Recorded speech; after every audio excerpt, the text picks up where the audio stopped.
Thank you very much. I'm very honored to be here. It's a little bit confusing because I know nothing of what you are saying actually before I came up on stage. But I feel very honored and happy to be here. It's my first time in Tallinn and in Estonia, so it's very exciting. And I'm very happy to be here to celebrate the Physical Therapy Day today with you.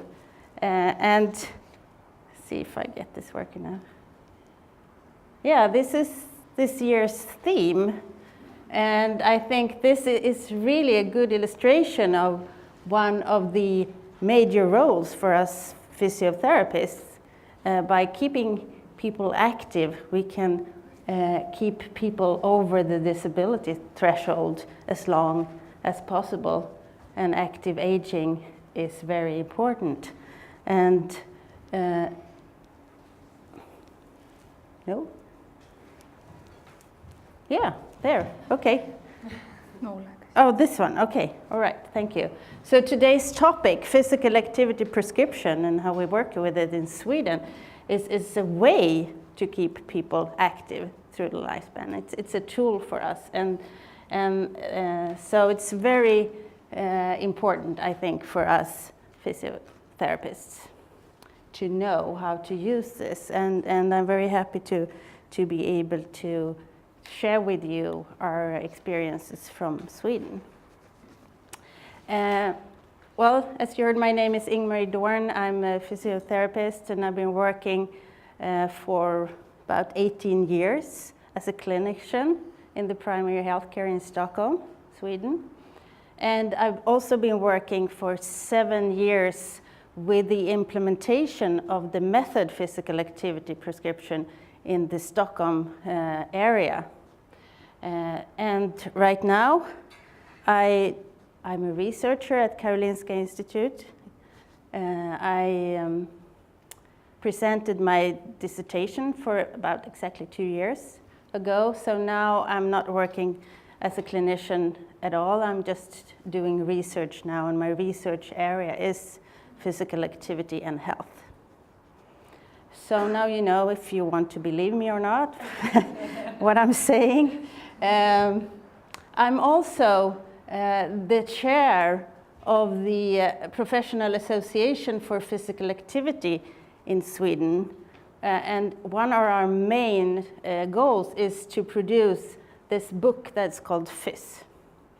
And FIS is a book. It's a very, actually I didn't bring this one because it's the latest one. As you can see, it's 2017. It's a scientific handbook, and it summarizes the scientific evidence for using physical activity as treatment and prevention for disease. So it's the way, by looking in the book, we have the different diagnoses and what is the scientific evidence right now. It's updated for how could we prescribe physical activity. So we use it as the base for prescribing physical activity. And we produce that book. What we also do in this professional association, we also have been stating the physical activity recommendations in Sweden. We have Swedish recommendations, which of course are about the same as the WHO's and the Americans. And I don't know if you have, your own country also have specific recommendations. Yeah. And then I assume that you are very familiar with the 150 minutes per week recommendation of moderate intensity. So that is, of course, one of the bases when we prescribe physical activity. This is how we illustrate the recommendations in FIS. This picture is what we use. So, why do we need to prescribe physical activity? Well, this is one of the reasons. WHO has stated the risk factors for global mortality, global, and physical activity is fourth, and this is globally. Even if we think about the infectious diseases that are very common in many countries, it's still physical inactivity is the 4th leading factor for mortality in the world. So of course this is a big problem. And this number of The Lancet, that was in 2012, they had a whole issue about physical activity. You know, The Lancet is one of the most famous scientific journals, and they stated that lack of exercise causes 1 in 10 premature death globally. And this means that, oh, I'm not really friend with this one. Oh, there. It's deadly as smoking. And I think that's very important to notice, because we are very used to, within the healthcare, to think about smoking as a really big risk factor. But actually, physical activity or lack of physical activity is just a big risk factor as smoking. So the problem is huge, of course. You probably know all this, but still. You know this. Do people know this? Well, a lot of people know this, that it is important to be physically active, of course, because this is what it looks like. Like in all the newspapers and the magazines, you have to stay fit, and we have all this advice on how to do this, and it's very popular to be in races. It is in Sweden, I guess it's here too, and people are walking, they're pole walking and walking. A lot of people do it. But there's also a lot of people that are not doing it. They know it, but they are not doing it. So that is one problem, of course. People know this, but I'm not sure that they actually know how important physical activity is and how it can prevent so many of the most common diseases. We know now, this is a summarizing graph of the relationship between physical activity and health. And we know that if we move from being inactive to just be a little more active, maybe 3 times a week, maybe 30 minutes 3 times a week, we can reduce the risk of most of our chronic diseases by more than half. We talk about depression, type 2 diabetes, cardiovascular diseases, stroke, dementia, certain cancer forms. And I'm not sure that, even if you know it, I'm not sure that everyone knows it, and I'm not sure that your patients know it. So this is an important thing to think about. This dose-response relationship is important. And also, when we talk about physical activity prescription, we are trying to push people from inactivity to just a little more. And we can, by that, we can gain a lot of health. So, physical activity prescription in Sweden. I will talk now about the background, and then I will describe the model, how it's used, and also what we know of the scientific evidence of using this method. Is it working? Do we know that for sure? And I will also talk about the national guidelines we have for methods for preventing disease in Sweden that are actually quite new, and where this method also is one of the recommended methods to use. So FAR, or FAR, this is what physical activity prescription, that's how it's abbreviated in Swedish. It means actually physical activity on prescription. And we have a little R here. As you see, this is, it's a trademark, and it's because that we want to make sure that it's used the way it's supposed to be used. So that is to secure that.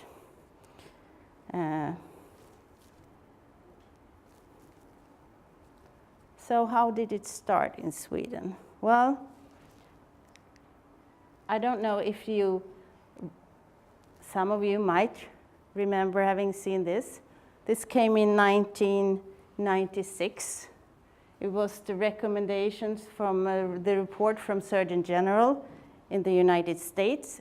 It was the first time when the dose-response relationship I just showed it, that it was really put on paper, that we know that this is the evidence how important is physical activity for health. And it was also the start of the national recommendations in the United States. And of course, this was something that a lot of countries all over the world listened to and noted. And we started working in Sweden with providing the first national recommendations for health also. And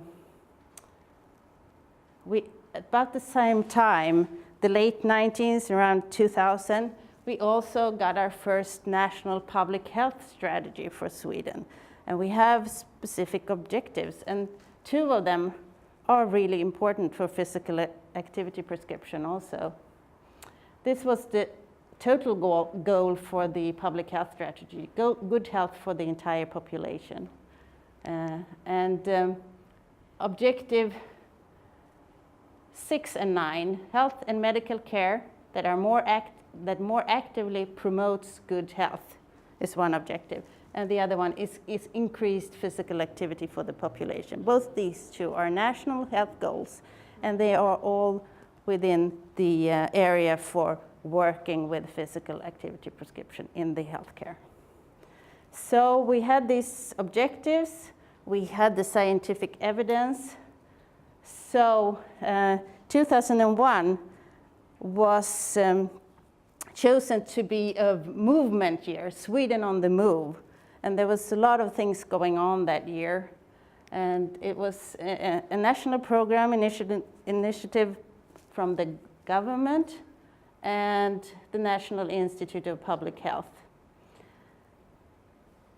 And they wanted to know how we're going to work with this. Now we have this knowledge about the important effects of physical activity, how we're going to promote this to the population and within the healthcare system.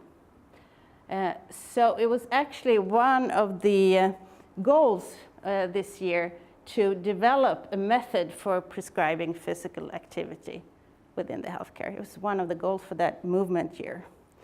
So that's how it started in Sweden.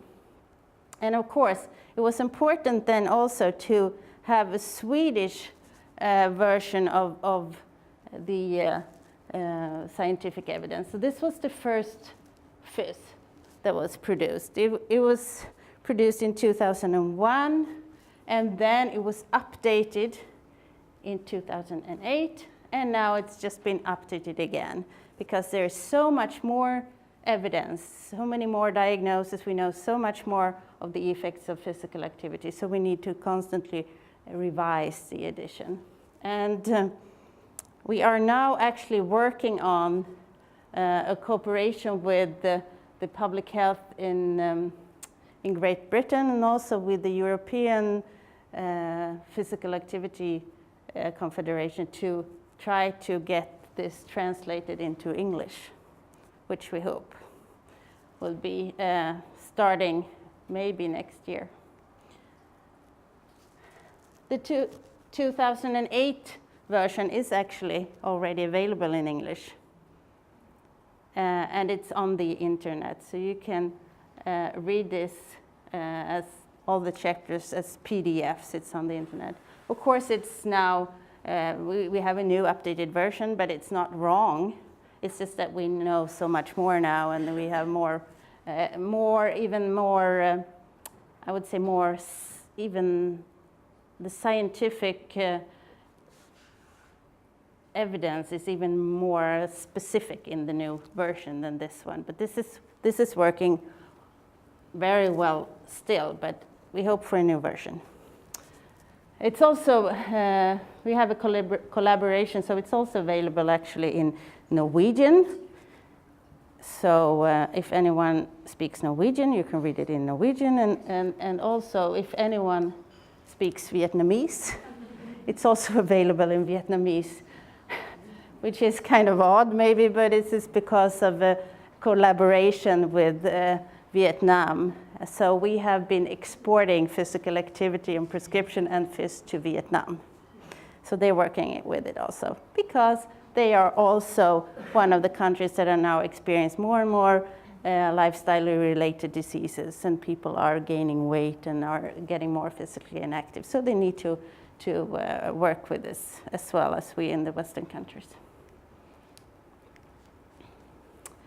So this is like a picture chain. What is physical activity prescription in Sweden? Well, it is when a patient is meeting a caregiver and has a diagnosis that we know that physical activity could be important for the prevention or for treatment, then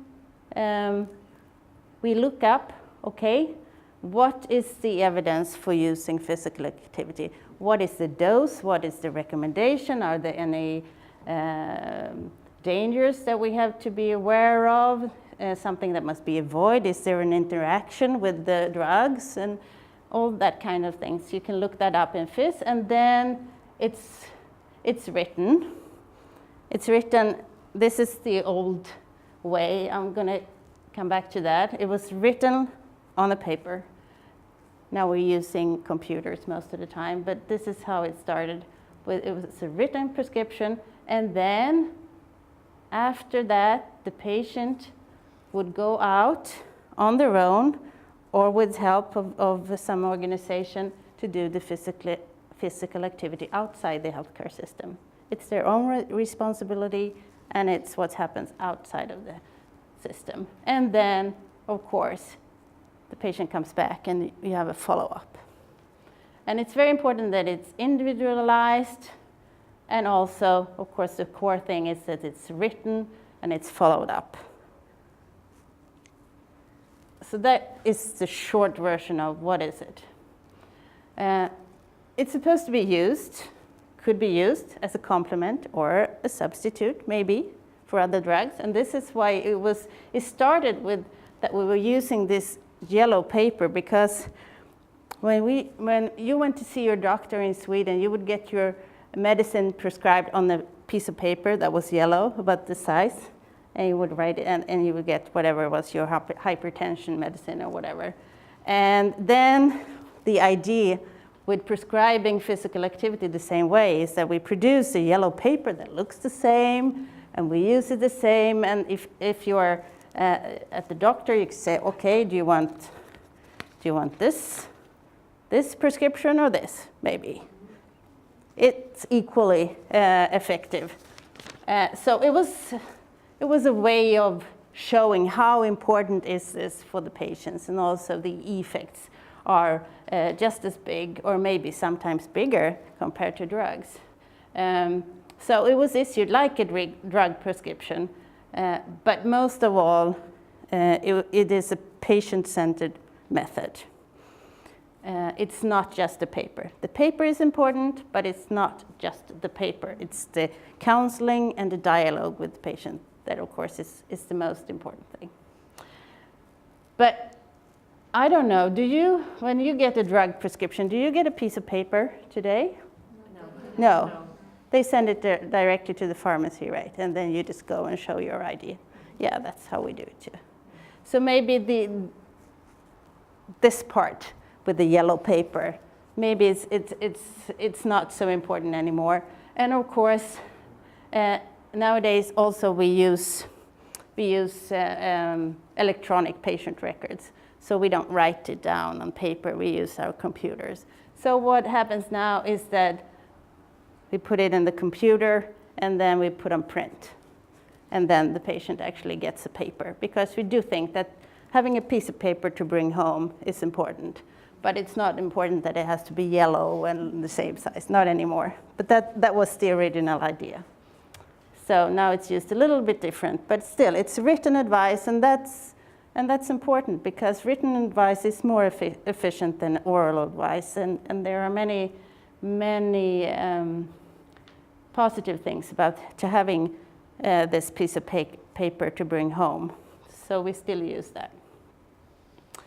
So who can prescribe physical activity? Well, this is something that has been checked with our laws and national guidance, and so it's all authorized healthcare professionals in Sweden working in the healthcare system that can prescribe. That means that it's doctors, it's nurses, it's physiotherapists, it's occupational therapists, it's psychologists, dietitians.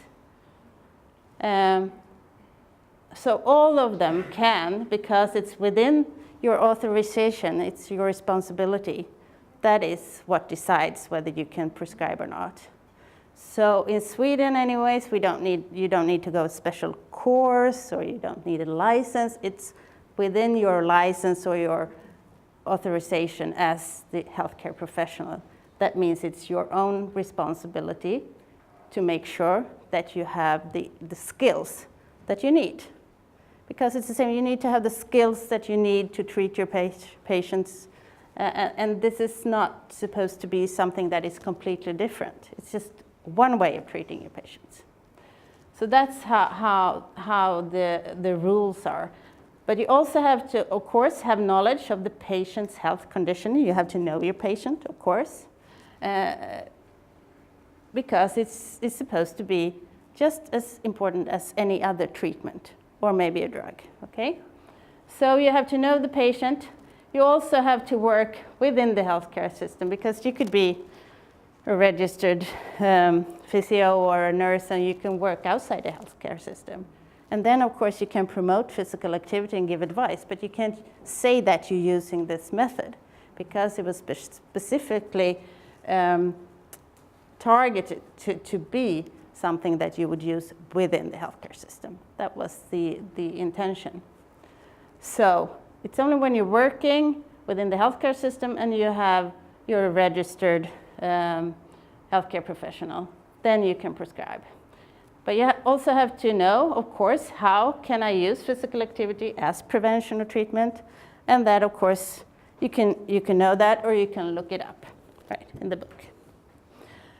And also, you have to know how the method works. You have to know what local routines you have, because they look a little bit different in different parts of Sweden, even though that the main routines are the same. They might differ a little throughout the country. And you also have to know, at least to have some skills in motivational interviewing and behavioral change, because the counseling part is such a central part of the method. So you have to know that. But it's your own responsibility to see that you got these skills. Okay, is that clear? Yeah, good.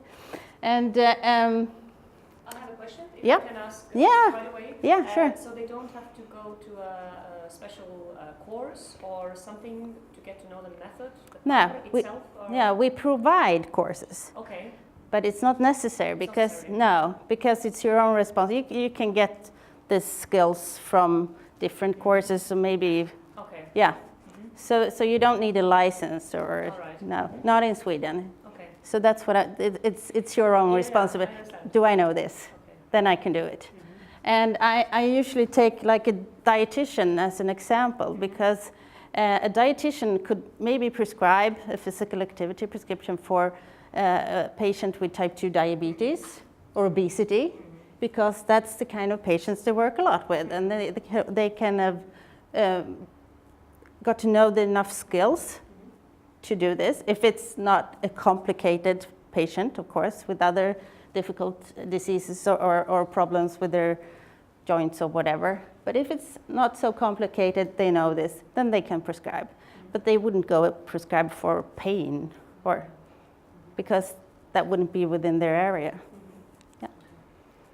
And I would say that the most common health professionals that prescribe physical activity in Sweden are, of course, the doctors, nurses, and physiotherapists.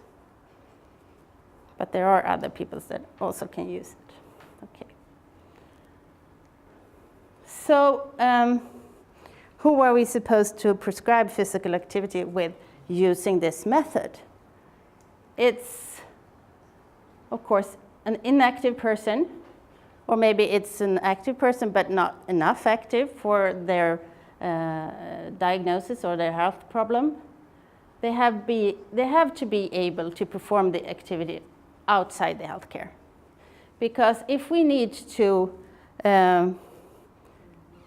survey the person so closely because we're very concerned that they're actually not bending too much, or we are very afraid of their condition, then we keep them within the healthcare system. Then it's rehabilitation, it's physical therapy, right? But now we still decide that this is important for the patient's health, but they can do the physical activity on their own. Then we use this. So that is an important issue also. But it could be, we can prescribe both group activities or individual activities. So that is not what guides if they get a prescription or not. Just to go out walking could be a very good activity and a good reason to prescribe. Also to go to group training to a center, it's also good, but it's equally good. And you can also prescribe more than one activity. So one could be a group activity, one could be an individual activity. And what do we need to provide? What is the necessary information on the prescription?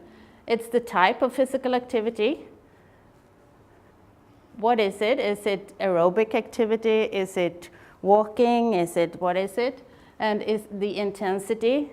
Is it moderate intensity or light intensity? And the dose. What is the duration and the frequency of the physical activity? And is there any special activities that should be avoided depending on the patient's health condition? And also, when are we going to do the follow-up? Follow-up is important because follow-up makes people more likely to do what they are supposed to do. It's easy. You know, you have to go back and say, well, I didn't do it. So that is actually, we shouldn't underestimate that. Follow-up is important. And of course, we want to follow up what has happened with the activity level, but also with the conditions that we want to be able to change. And sometimes also you want to write down on the prescription the patient's own goals. Goal setting is also a way of promote behavioral change, of course. So you can also work with goal setting. So what do you need to know before you prescribe physical activity for a person? Well, this is very important, right? We have to know, is this someone who wants to make a behavioral change? Because we can write many prescriptions, but if we have a patient who's not interested in changing their behavioral, nothing's going to happen. So we have to work with our skills for behavioral change. We have to know how to help our patients with motivational talk and strategies. So this is very important. The counseling, the behavioral change part of this method, it's central. So use your skills. You have behavioral change theories. There is not one method that is actually compulsory to use with a physical activity prescription in Sweden. As we say with use your skills. The skills you have, use them. You don't have to go a special course. You don't have to take a motivational interview course, but you have to know at least a bit of this because otherwise it won't work as well. So to know how this trans-theoretical model is working or know some of motivational interviewing is good because then you can more easy help your patients. And I don't know if it's the same here, I think so, but motivational interviewing has been very frequently used now by people within the healthcare. A lot of people are taking this kind of courses to help with lifestyle changes. It could be smoking cessation or also dietary advice and also physical activity. So it's techniques that we need to learn. So some kind of counseling skills. The 5 A's, you may recognize those also as a technique that it comes originally from smoking cessation, that you just ask. That is the first thing. You ask about the physical activity level. If you're not asking about it, then you don't think it's important, right? You have to ask. Just by asking, we know that people can change their behavior. If the doctor, if the nurse, if the physio, if they ask about some of your lifestyles, then you know that this is something important. So you ask, and then you give some short. And you also ask, what do you know? You have to find out, what do the patient know about this? What are their beliefs, their motivations? You give advice, and you tell them why is it important. You might need to assess physical activity level or what they know, and then you assist, you help them by writing down a prescription, and then you follow up. You have a plan, you arrange a plan. This could be useful also, but as I said, you don't have to use. There are just different ways of helping behavioral change, and to have these counseling skills are useful.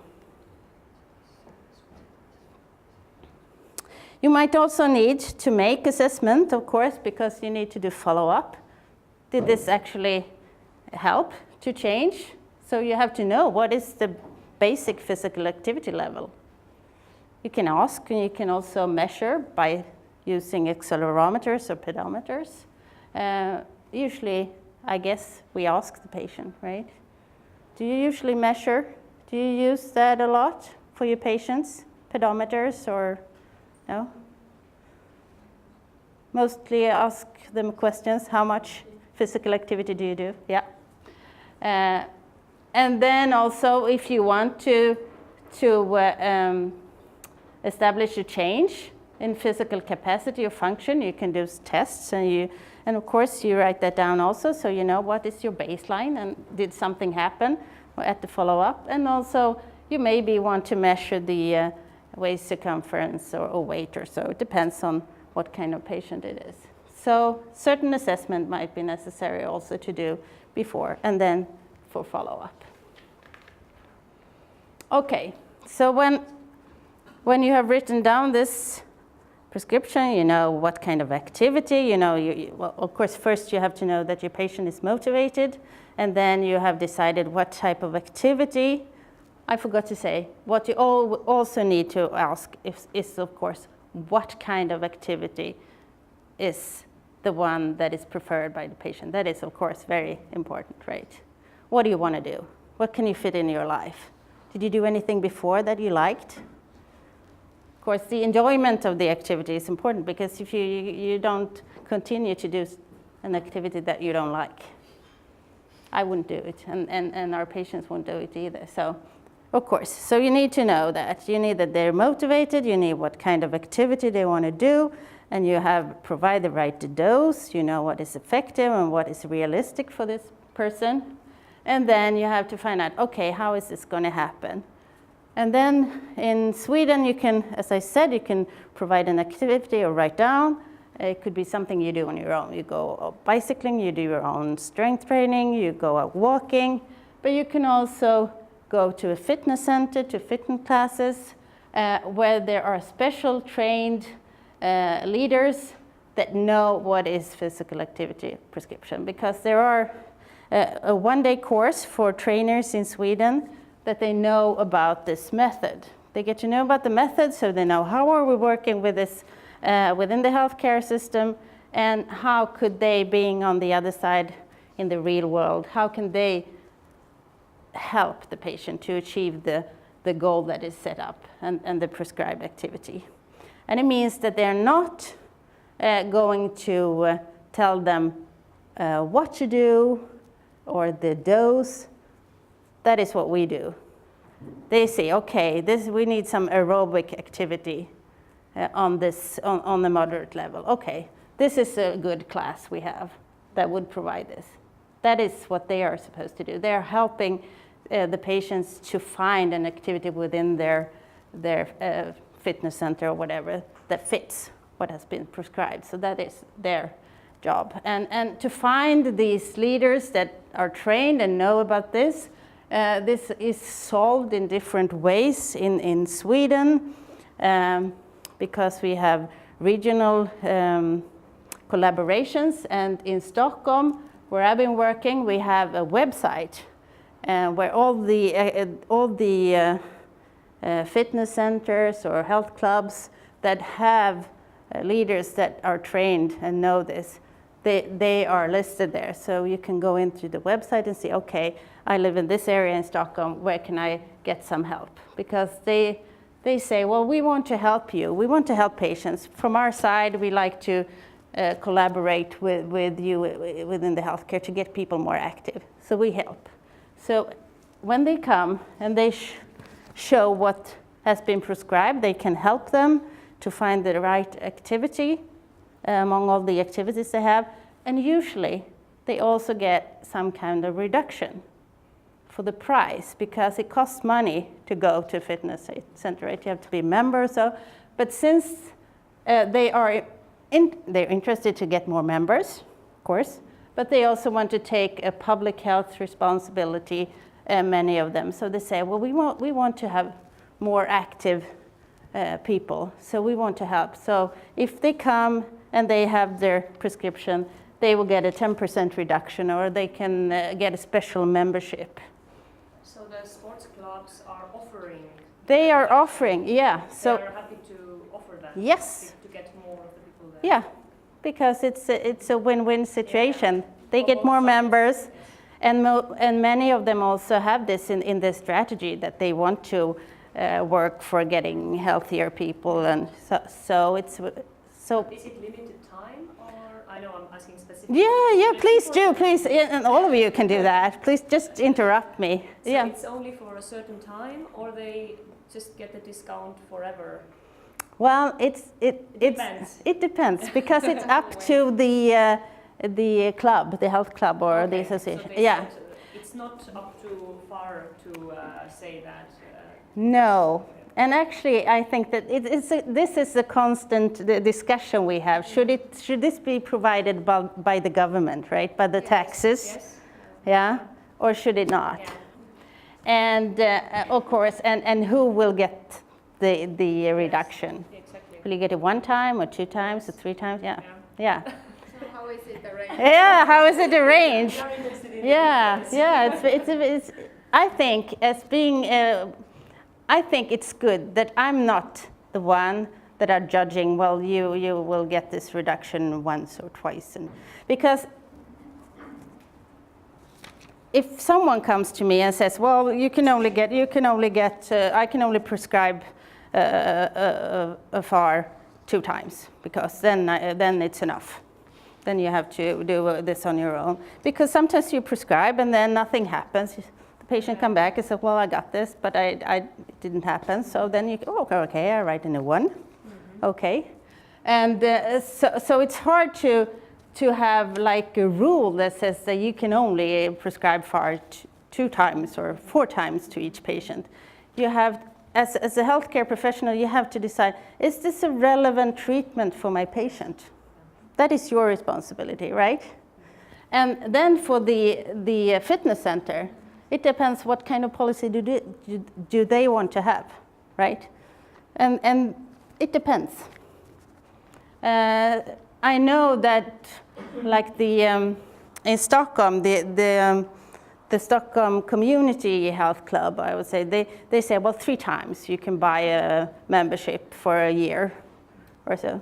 And then if you come back the 4th time, they say, well, we think that you're already active. You don't need the reduction from our point of view. You already got it 3 times, or whatever. Mm-hmm. So it's up to them. So I don't know if you agree with me, but I think it's good. We don't have to be the physical activity police. We are the ones that are trying to get people active. And if they want the actual reduction, the price reduction, it's not something that we have to decide on, and I think that's good. Then you can always have a discussion, because we have for drugs, I mean, you don't pay what your drugs cost, right? You only pay part of the drugs, because the government goes in and they pay for the rest. And then you can have a big political discussion whether we should give reductions for physical activity also, but that's almost a political question, right? So, yeah. So we don't have to be the police, we only have to be the ones that are trying to promote. And of course, as a professional, your judge is this for a person that are actually needing this? And of course, it will happen that someone will come and say, well, I need another one because I will get a new membership and I get a reduction. And then you have to decide, well, do I think this will make my patient to be more physically active? Well, probably yes. So, okay. So I would say it's better to say yes or no, than to say no. Yeah. So, okay. But usually within different regions in Sweden, they have collaborations with different fitness centers, and sometimes in some parts of Sweden they have a collaboration, so you can actually send the prescription to the fitness center, and they will call the patients and say, hey, we got this, do you want to come? Of course, you have to have the patient has to say okay to this arrangement. And, but it's not working like that everywhere, because it's just if you have special collaborations, and it usually works better, I would say, in the smaller cities than in Stockholm. We have a huge number of different fitness centers and 200 primary healthcare centers. So it's hard to make a special collaboration like this. So that's why in Stockholm we have to depend on this website. But it can be arranged differently in different parts of the country, which is done. And as I said earlier, you can also prescribe individual activity, just walking, bicycling, or whatever, because sometimes money can be a problem. Maybe your patients can't afford to buy a membership, and then you can still write a physical activity prescription, because it's not necessary to actually go to exercise class and to have help with that, or leaders.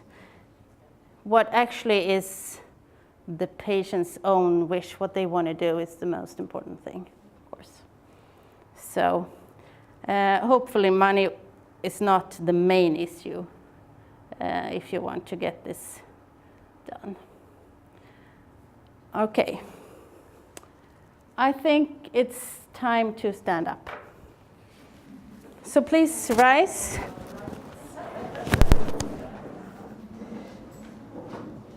Okay? Yep. Dear future husband, here's a few things you need to know if you wanna be my one and only. Okay, just stretch. Oh, my life. Take a deep breath. Okay. Take me on a date, I deserve a babe. And don't forget the flowers every anniversary. Cause if you treat me right, I'll be the perfect wife. Buying groceries, buying what you need. You got that 9 to 5, but baby, so high. So don't be thinking I'll be home and making up a mess. I never learned to cook, but I can ride a hook. Sing along with me, sing along with me. Hey, you gotta know how to treat me like a lady. Even when I'm acting crazy, tell me everything's alright.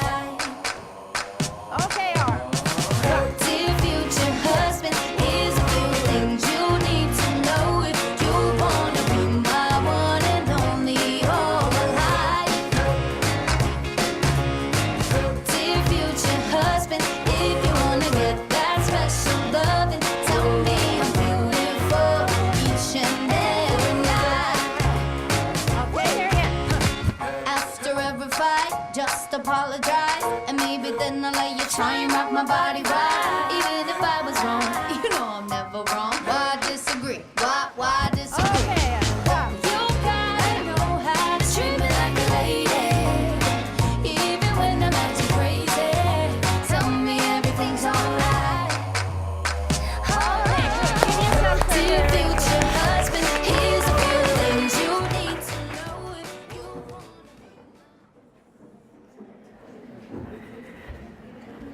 Good job.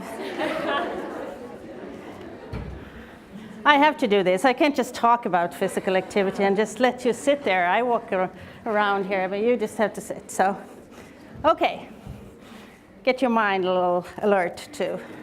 At the end of the day, it's late for you. I know that you've been talking a lot and doing a lot of things all day. So now you can bear with me for some more time, maybe. Well, I've been talking about this collaboration, which is one important part of the method. And community organizations, as we've been talking about, it can be fitness center, healthcare patient associations can also be the ones that we are collaborating with. And this is working differently in different parts of Sweden. It's a regional healthcare system that decides which one of the different routines they use. And some of the regions in Sweden, they have a coordinator, a FAR coordinator within the healthcare. This is usually a physiotherapist, because this coordinator can help to issue the prescription. They can be more trained in counseling, in motivational interviewing. They know how to prescribe physical activity if you have several problems, if it's not so easy to find an activity that is right for a patient. And this is also, I should say that physical activity and prescription in Sweden started within the primary healthcare. And it's been evaluated mostly in the primary healthcare, but in many hospitals, they are also using the method. So you can use it for patients that are actually maybe quite ill. And I would say at the hospitals, this is, I would say, almost always a physiotherapist, because you go through the physiotherapist before you you go home from the hospital. And then it's like a coordinator, and it's some person who writes the actual prescription. And it can also be sometimes in the primary healthcare, because if you have a large primary healthcare center, they might be many doctors, and they say, well, I don't have the time and I don't have the knowledge, but you can go and see our physiotherapists, and he or she will give you this prescription. So this is how it works in some parts of Sweden. In other parts, we have a coordinator on the other side. So what can this person do? Well, it can still work with the motivation, right, and the counseling, how to become active. But of course, this person cannot actually prescribe the activity. He can just continue working with motivation, help to find activity, do follow up on the activity, but cannot do follow up on the actual symptoms or the disease-specific assessment. But they can help to get the person active. And then we also have what we have in Stockholm, which is no coordinator, because we can't afford it. So, well, what is your reaction? What do you think would be the best? Which is the best way to organize this, do you think? Just anyone? Where should the coordinator be, or do we need a coordinator? Which is the best? I don't know. Could you just take 1 minute and just talk to your neighbor and decide what you think about the coordinators and the coordinator's role, and how you would think about it in your area?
Okay.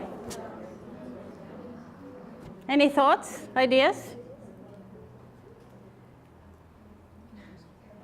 What do you think? We just thought that there needs to be somebody who creates the link between the healthcare and the community organizations. There has to be some kind of communication between these two sectors. Mm-hmm. Yes, please. No, yes, I just wanted to say the same, that it can't be like on the one side. Maybe it should be On both sides? no, in between. Okay. Kind of in between. Okay. All right. Yeah. Some who is providing this bridge communicating between with the healthcare sector yeah. and the other, and at the same time with the community organizations. Otherwise, one part will not know about the other part. They won't be expecting somebody with a prescription, and the other way around. Mm-hmm. The doctors won't know that there are some places for the chronic people to go. So how would they know where to Exactly. recommend? Yes, so this has to be like both Yeah. ways. Mm-hmm. Or Yeah. Was this the right answer? No, there's no right answer. Do we have any other suggestions or ideas? Do you think this is there a better side? Should it be here, or is it better here? Any ideas? This is not a trick question. I'm just interested to hear if you think about your own patients. What do you think? What would be the best, or where you work? What will work best? Don't know? It's hard. I don't know. Because it has not been evaluated one against the other, so we can't really say which one is best. Maybe it depends on where you are. If it's a small place, is it a huge city, it might work differently. As I said, it works a little bit differently if you're within the primary healthcare, of course, within the hospital. But to communicate, the one trick question is okay, how do we know where people, how do we find these things? And usually there is someone that is responsible, not maybe responsible for writing all the prescriptions, but just to provide like an activity catalog, or as I said, for where can we find what is it? Because to have knowledge of your local activity providers is of course one important thing if your patient wants to go somewhere. Maybe they want to do it on their own, but if they want to go to some group activities or a fitness center, then of course you have to help them. And in Stockholm, our guideline says that you have to, as a healthcare provider, you have to be able to guide your patients if they want to. If they want to know where should I go, you have to know. And that's why we have the websites, because that's the only way we can actually do it in Stockholm, because it's so big. But if you're in a small town, there are certain, maybe a handful of activity centers that then you might know them. Anyway, so then it's easier. And also sometimes they provide like a catalog, like a piece of paper, that these are the ones that are we know of that would take good care of you. So of course, that is right, you have to know. And I have a question. Yeah? Do you find that the fitness centers and health clubs in Sweden are competent enough to provide for these people who have been inactive for a long time? Do they have special Enough skills, yeah? Yeah. Well, that is your decision. Do I believe that this person know how to do it? When I send them outside the healthcare system, can I be sure that this will work out? So a lot of the times, if you have a patient and you had your patients go and do training in your rehab center or your physiotherapy center, and then you can see they go and they do their exercises with you looking and seeing is this all right? They know how to do it, and then you write. So sometimes they are, for a certain period, you have them within the healthcare system before you write the prescription. But sometimes it's not necessary, I would say, not always. So, and then it's not actually their job to tell them to do. They have to know how to provide good exercise advice. And that's why you have to know where to send them. Yes. Yeah. Okay. But it's not their responsibility to see that the patients actually are doing what you prescribed. It's actually the patient's own responsibility. We should not forget that the patient have a responsibility on their own. Is that the answer? I was wondering if they have any special classes. No. I mean classes for the patients, for maybe people who have been inactive for some time. Usually they have like their basic activities or the easy activities, the easy start. And of course that is also what you would write. Easy start. Yeah. So that is how you communicate. And the information comes with the patient. The patient brings this, if you don't send it, which is not the common. They come and they should have a dialogue, of course, with the fitness center or the trainer also. Well, this is what we've been talking to about. My physio told me this, I should avoid this, and it also should be written that this should be avoided, and I should start really easy. And so it's a communication, and the patient has their own responsibility also. And also, how do you know if they're actually here? That was a question. How do you know that they are doing what they're supposed to do? You don't.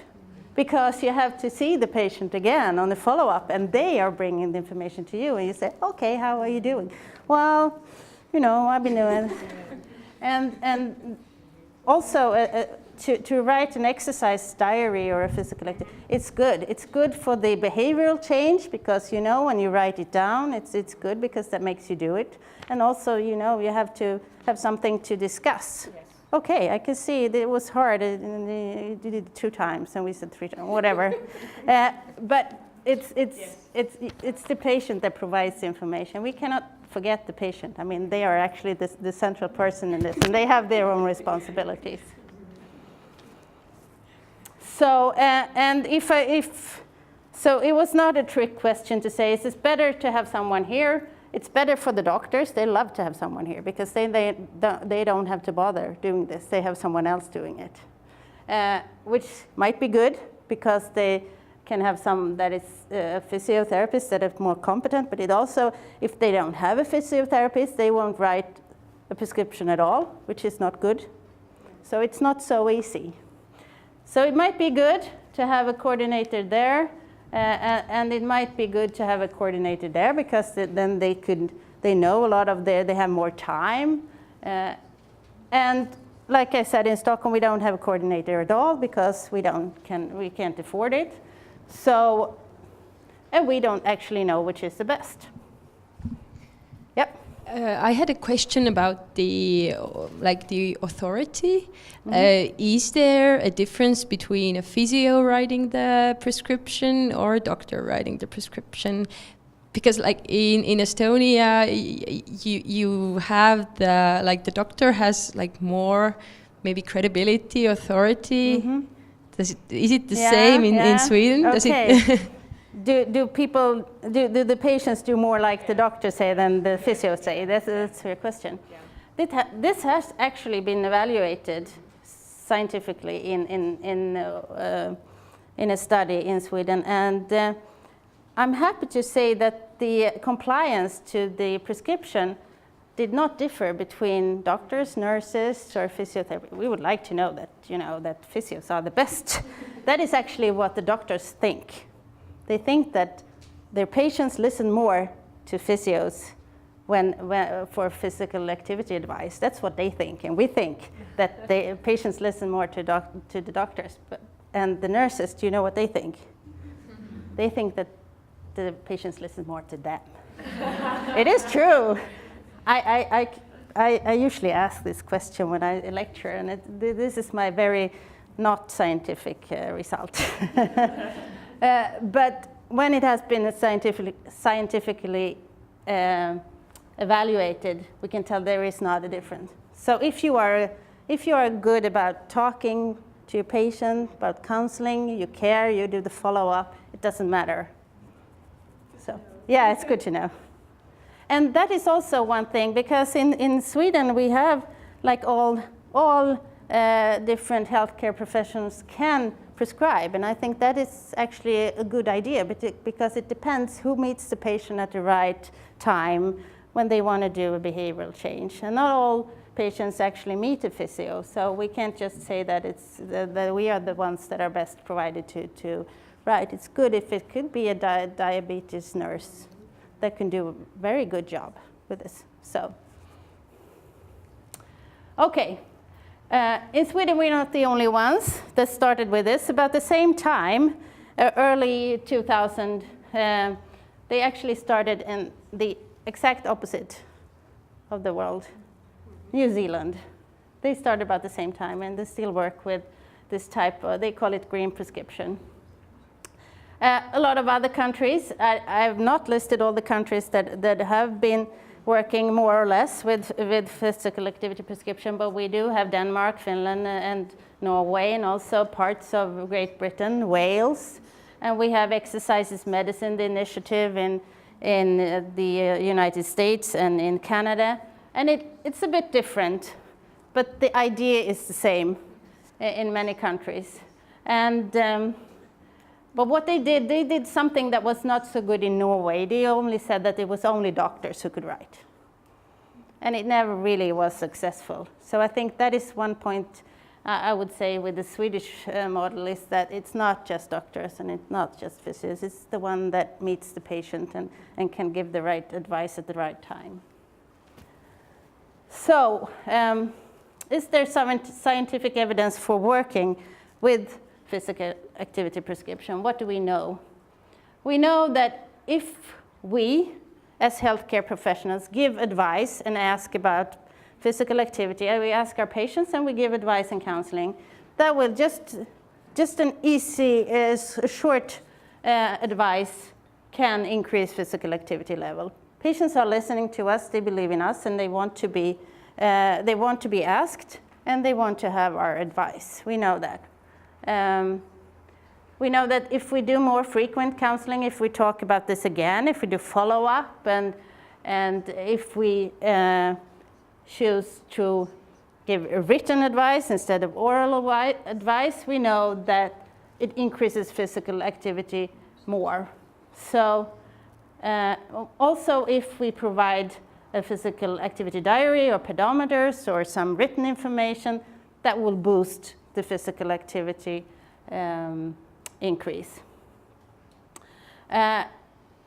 We have studies that have shown that after six months after the patients, this was in primary healthcare, were prescribed physical activity, 65% complied to the prescription. 65% did what they were supposed to do 6 months after they got their physical activity. Is that good? It's very good, right? Yeah, it is. And they also was evaluated, and we could show that this was a randomized controlled trial. So the one group just got a simple written advice, and the other ones, they got the physical activity prescription with follow-up and everything that they're supposed to do. And we could see that the ones that got the prescribed physical activity, were 3 times more active 6 months after, and they scored better in health and quality of life, and we could just also measure cardiometabolic risk factors, and it was effective. So we know it's effective, and people actually do as we tell them to, a lot of them. I get surprised all the time when I have patients that come back and say, oh, you gave me this advice 2 years ago, and I still do it every morning. I say, wow. Doesn't happen very often, but this works well. And they also have an evaluation, as you can see, over 6,000 prescriptions. This was one of the first regions in Sweden that started with this. So Matti, who did the evaluation, after 1 year, he could see that 52% had increased their physical activity after 1 year compared to. That is also very good, I would say. So it works. It works at least as good as the drug compliance. We could see that these are the most common reasons for getting a physical activity prescription. This is the primary healthcare. So musculoskeletal problems was the most common, and then overweight, hypertension, diabetes, just regular inactivity, and mental ill health were the most common diagnosis in this evaluation. And it usually looks like that in the primary healthcare and other parts of Sweden too. Those are the most common diagnoses or symptoms. And it worked best. The method worked best for the least active. And I said, well, that's good, because if you remember the dose response curve I showed, those are the ones that we want to, if we can just move them a little bit more, we have huge effect. So that's good. Actually, there was no, Matti, who did this, he looked at all the different diagnoses to see what's the compliance. He was the one that evaluated the compliance depending on who prescribed the activity, and he saw no difference. He also looked at, does it matter which diagnose, which patient groups are most compliant? And it wasn't actually a big difference, but there was a small difference, and you could see that diabetes patients and patients with hypertension had a little better compliance than the rest. And what is, with these patients, they come back, right? They do follow-ups. They go and check there, and they can also check what happens. When they start exercising or being physically active, they can see the blood glucose goes down, right? The blood pressure goes down. You get fast effects, fast feedback. And also you usually go and see maybe a nurse regularly. So we know that the monitoring and the follow-up is important for compliance. You just have to look at yourself and know, well, as I said, you know that someone is going to ask me next week if I'm doing this. And then it is a good way, actually, to have a monitoring and follow-up if you want to change your behavior. And also, actually, the patients that were prescribed individual activities instead of the group activities, they also actually had better compliance. And that was something that maybe would be surprising. But when he asked, okay, so why did you quit? You started going in the group activity, and why did you quit? He said, well, you know, summer came, and then there were no classes, and then when fall came, I didn't go back. So that was one common thing. And the other one is it's easier maybe to fit in your life. You can go out walking. Well, it didn't work on Wednesday, maybe it worked on Tuesday. But the exercise classes are the same. So, but it also, of course depends on what works best. But You should definitely not think that, oh, well, I can just tell the patient to go out and walk. I don't need to write this down. You should not think about it. It's very important. You need to take walk. It works. So individual activity, also a good reason to use the prescription, not just the group activity, the price reductions and that thing we were talking about. We have studies that have shown that improved physical activity level and also health-related quality of life has improved up to 2 years after the prescription. This is also shown to have positive effects on quality of life. So we think that we know that we are actually we have good scientific evidence that it's working. And the compliance is good, the quality of life works, less sitting actually we know, and we also know that it's cost effective. This is a cheap way of treating patients. So it should be used more because it's effective and it's very cheap, and the patients like it. Of course, for some patients it's not working. It's not one size that fits all. Some people they need more support. They need to have supervised training maybe, and they need to have other types of support. So as anything, I would say, you can't just say that one size fits all, but for a lot of patients, this works really well.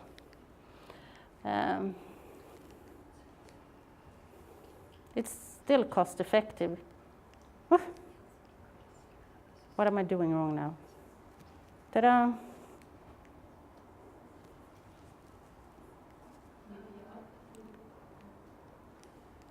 Am I supposed to point at this?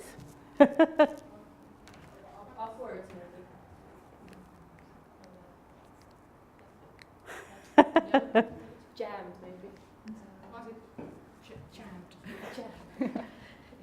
You do it. Magic fingers. Oh. I can just use this. It's okay. No, it's way too small. Yeah, but I mean, I can use the arrows here if it's working.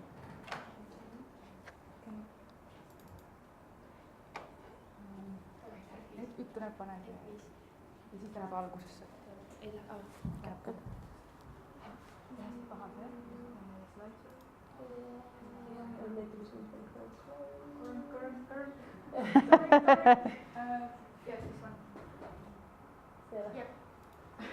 All right, I don't know. I can just do this.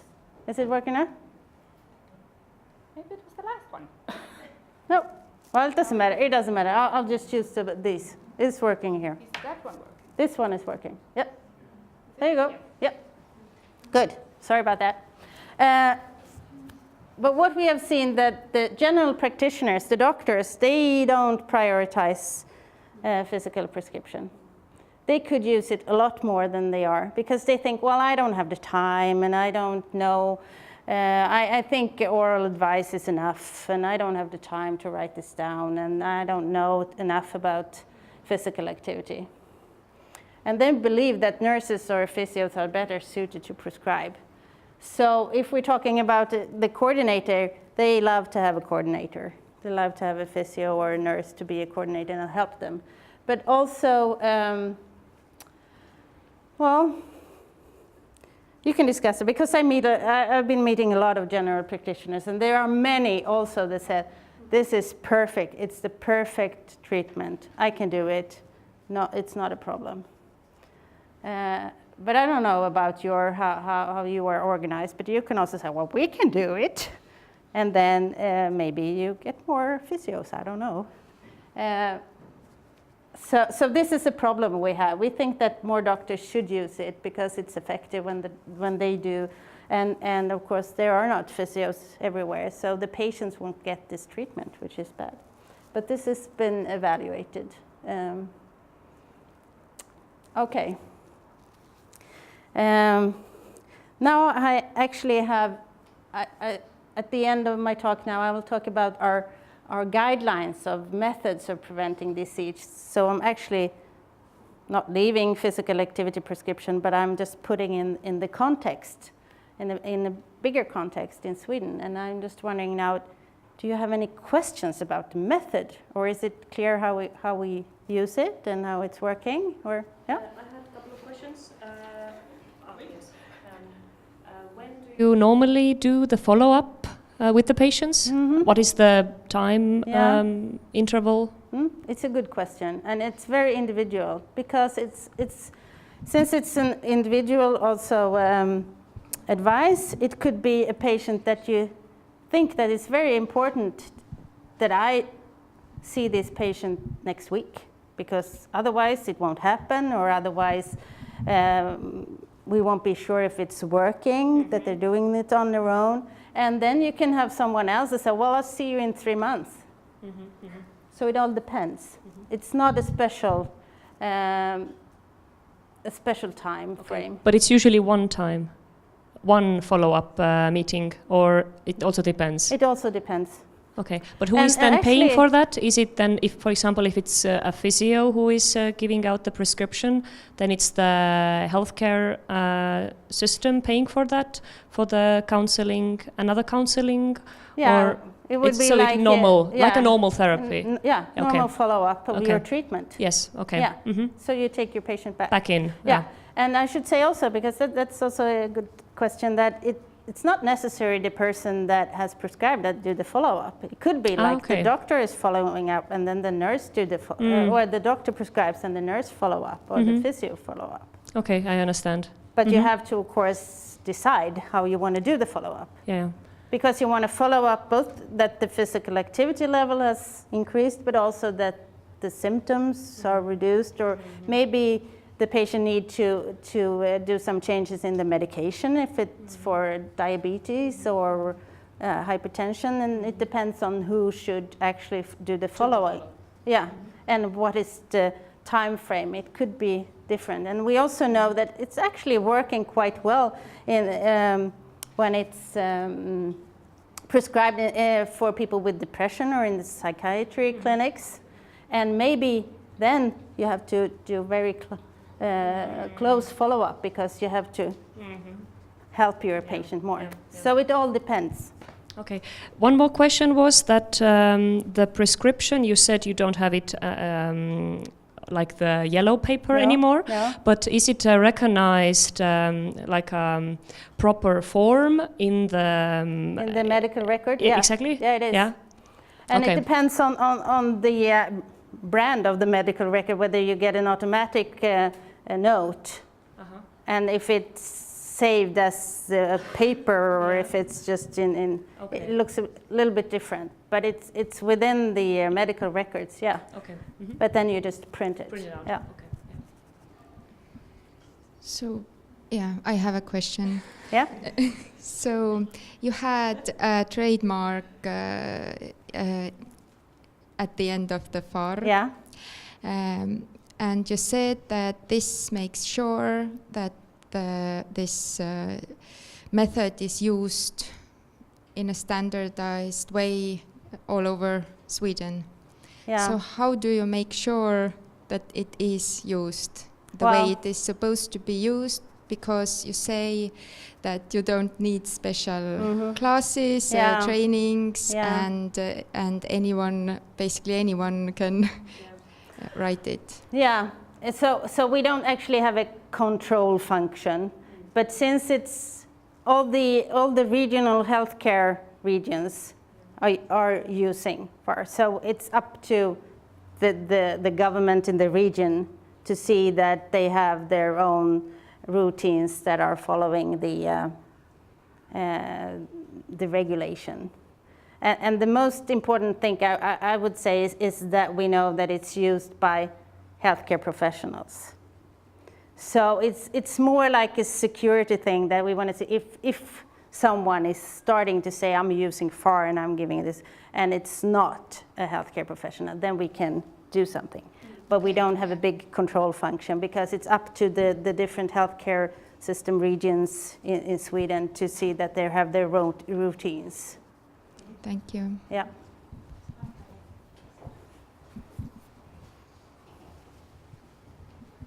Thank you. I have a question about bariatric surgery.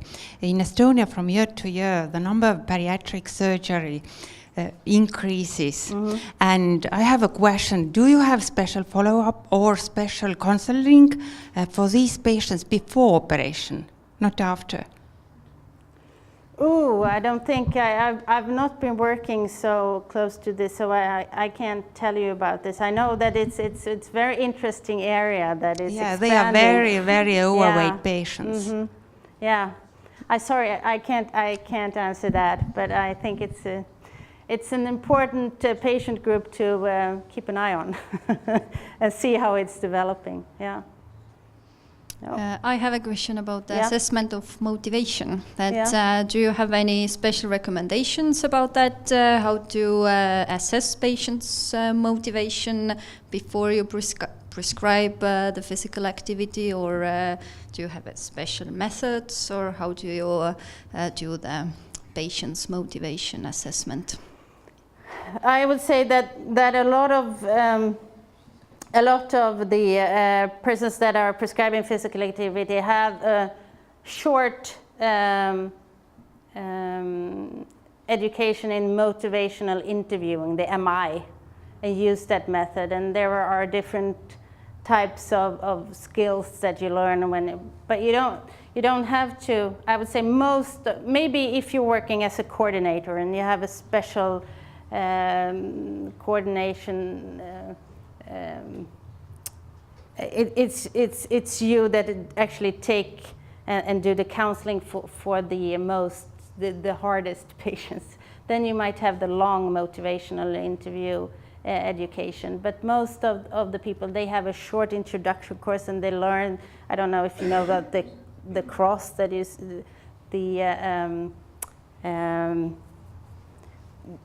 then you ask the patient, okay, what about your behavior right now? What are the pros and cons? And then you go on, that, yeah. So that is something that is used, and just the way that you are posing your questions in the MI, I would say is the most common in those techniques. Okay, thank you. And then I have another one that does the recommendations that you have for as the basis of the prescriptions. Do they also include recommendations for children? Good question. This method has been it's been developed and evaluated for adults. So we cannot say that we have scientific evidence that it's working for children and youth.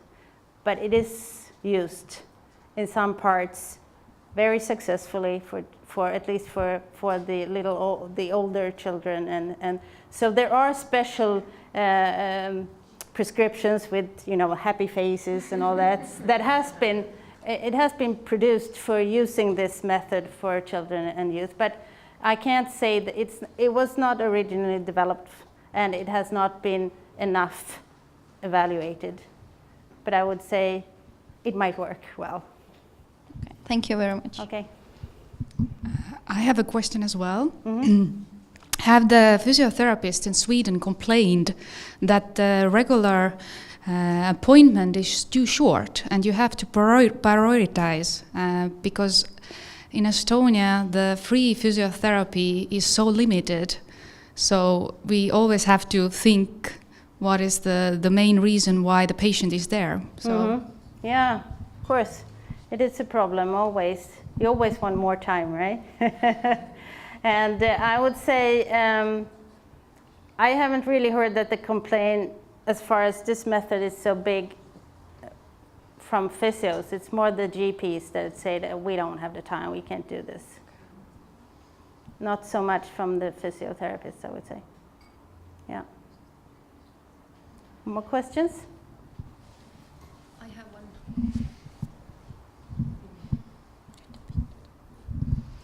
When you started the using of this prescription in Sweden, what was the biggest challenge? And maybe you have a recommendations that if we clearly have the idea that maybe we can also start using the prescription as a method in physiotherapy, what is the main risk, or what is the best advice that you might give us? Yeah, one of the issues has been like, well, we already give our patients their paper with what they should do. We don't need to have a special method for this because I already have a paper that says bend your knee 2 times every whatever. So what is the point of this? So you have to explain that this is actually not just about the physiotherapy treatment. This is about seeing the whole patients and seeing the whole picture and the physical activity level, because we know so much that even if you're treating just a knee or whatever, we know that how physically active the patient is would even make your special treatment better. So we have to get this into our regular treatment also, because this is also a win-win situation. You will gain more health but also be effective in your treatment. So you have to communicate and also see that this is something that will will gain the work that you're already doing, and it should be a natural part of actually what we are doing. And I think that it's been I would say when I started working with this was 2007, so it was 10 years ago. It was a lot of health professionals and physiotherapists that didn't know about it.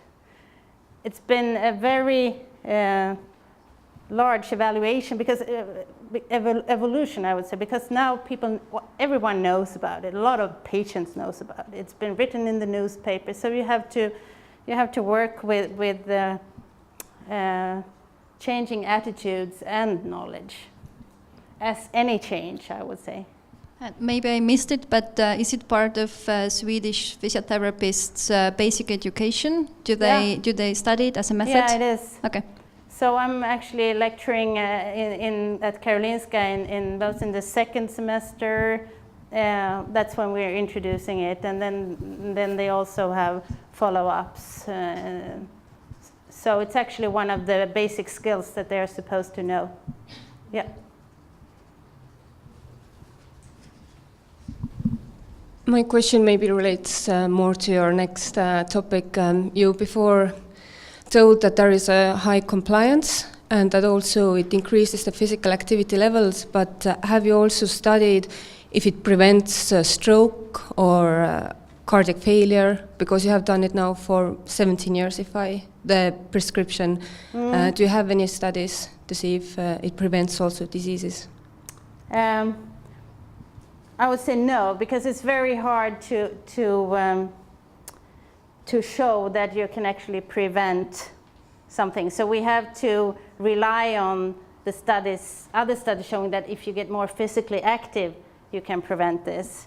And then we have to rely on that if you prescribe physical activity, you get more physically active. But to go from the prescription to the prevention, it's very hard to prove. So we don't have any studies that can actually show this. We can show that we are reducing the risk factors. That we have studies shown. Thank you. Yeah. Okay. Okay. So just a few more minutes now, and then I will release you. Since about 5 years, our National Board of Health and Welfare have guidelines for methods for preventing disease. And this is what the National Board of Health and Welfare says. That is what we have to do. It's a have-to-do business here. And we're very happy because they have national guidelines for many things. And this was actually quite unique, that they had methods of preventing disease.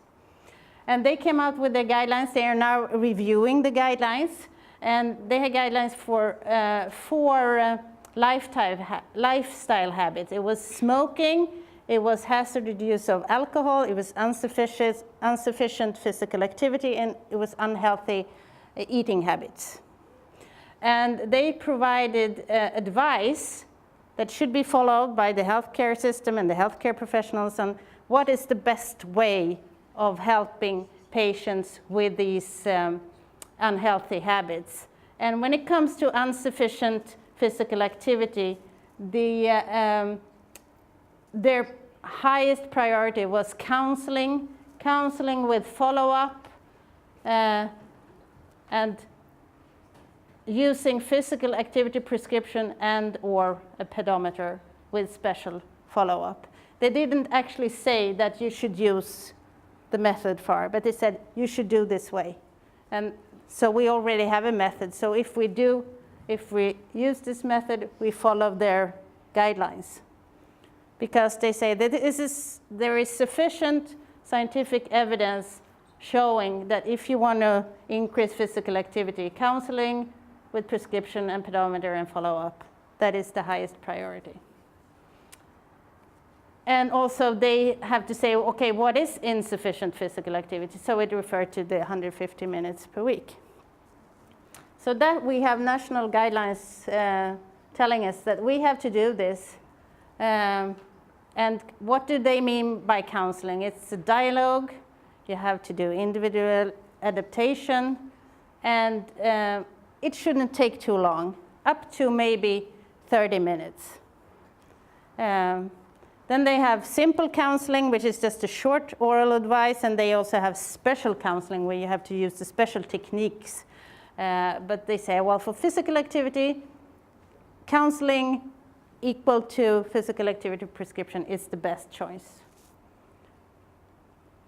And they also we don't have to go with this. There's been a big discussion. Okay, do we have to ask our patients? Is it to interfere with them if we ask them about their habits? And we say, well, it's not. You have to do this. You have to offer advice, because your mission is also not just to treat, but also to prevent ill health.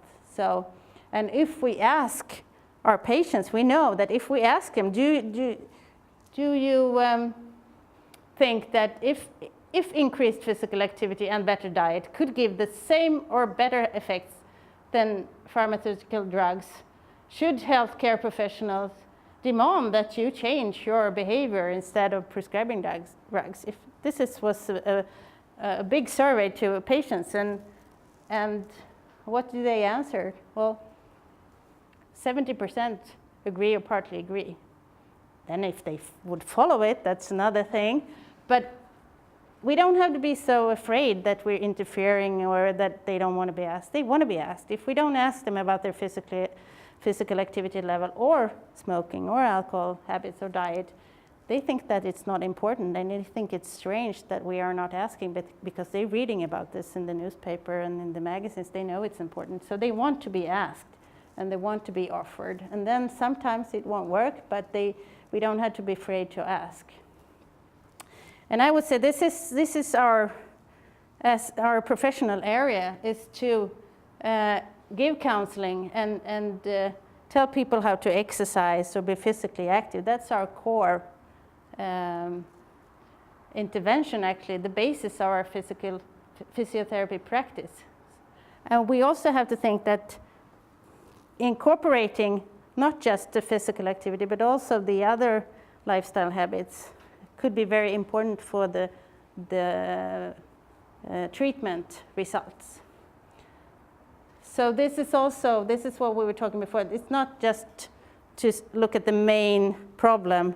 We have to look at the whole patient, and we will win effects on the main complaint, even if we are looking a little broader about physical activity. So I'm sure we can advise. We are the professionals that are best suited to advise on physical activity. So I think being the ones that are using physical activity and prescription is one main issue for us actually to do. So I'm very happy that you are interested in listening to what we have done in Sweden. I hope this can inspire you to work with this here in Estonia, and I say good luck.